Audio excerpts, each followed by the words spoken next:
ng ating Bully Creek sa mga oras na ito.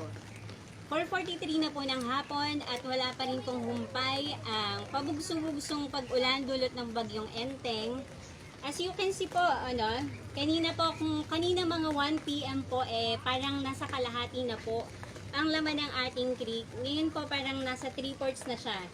At kung magpapatuloy-tuloy pa rin po ito hanggang mamayang gabi or bukas ng umaga, malamang po pati itong Linear Creek natin bahain na rin. At dumako naman po tayo dito sa ating Guyabana Extension kung saan nakikita nyo na malinis at walang pagbaha sa kasalukuyan. Hindi po katulad ng bagyong Karina na hanggang tuhod po ang baha.